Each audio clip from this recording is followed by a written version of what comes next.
വീഡിയോയിൽ നമ്മൾ പറയുന്നത് മുട്ടക്കോഴികൾക്ക് വിവിധ പ്രായത്തിൽ കൊടുക്കേണ്ട തീറ്റകളെക്കുറിച്ചാണ്. ഡേ ഓൾഡ് മുതൽ 1 മാസം പ്രായമാകുന്നവരെ കൊടുക്കേണ്ട തീറ്റയാണ് സ്റ്റാർട്ടർ.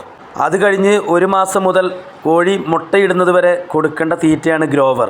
ഈ ഗ്രോവർ കൊടുക്കുന്ന കാലഘട്ടത്തിലാണ് കോഴികൾക്ക് നല്ല വളർച്ച ഉണ്ടാകുക. കോഴി മുട്ടയിടാൻ തുടങ്ങിക്കഴിഞ്ഞാൽ കൊടുക്കേണ്ട തീറ്റയാണ് ലെയർ മാഷ് അല്ലെങ്കിൽ ലെയർ പല്ലറ്റ്. ഇതിൽ ലെയർ മാഷ് കുറച്ച് പൊടിയായിട്ടുള്ള തീറ്റയും ലെയർ പല്ലറ്റ് ചെറിയ ക്രിസ്റ്റൽ രൂപത്തിലുള്ള തീറ്റയാണ്. പല ആളുകളും ചോദിക്കുന്നൊരു ചോദ്യമാണ്, പ്രായമായി പക്ഷേ കോഴികൾ മുട്ടയിടുന്നില്ല എന്ന്. 20% കോഴികൾ വരെ മുട്ടയിടാതെ നമ്മൾ ഒരിക്കലും ഗ്രോവർ മാറ്റിയിട്ട് മുട്ടത്തീറ്റ സ്റ്റാർട്ട് ചെയ്യരുത്. ഒറ്റയടിക്ക് മുട്ടത്തീറ്റ കൊടുക്കാതെ പയ്യെ സ്റ്റാർട്ട് ചെയ്യുന്നതും നല്ലതാണ്. അതുപോലെ ശ്രദ്ധിക്കേണ്ട വേറൊരു കാര്യം, മുട്ടക്കോഴികൾക്ക് ഒരിക്കലും ഫിനിഷർ തീറ്റ കൊടുക്കരുത്. ഈ വീഡിയോയിൽ പറഞ്ഞിട്ടുള്ളത് ഹൈബ്രിഡ് കോഴികളുടെ കാര്യമാണ്. നാടൻ കോഴികളൊക്കെ ആണെങ്കിൽ നമുക്ക് പുറത്ത് അഴിച്ചു വിട്ട് വളർത്താം.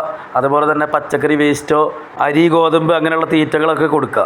വീഡിയോ ഇഷ്ടമായി കഴിഞ്ഞാൽ ലൈക്ക് ചെയ്യുക, ഷെയർ ചെയ്യുക. ഇതുപോലെയുള്ള അറിവുകൾക്കായി നമ്മുടെ ചാനൽ ഫോളോ ചെയ്യാനും സബ്സ്ക്രൈബ് ചെയ്യാനും മറക്കല്ലേ.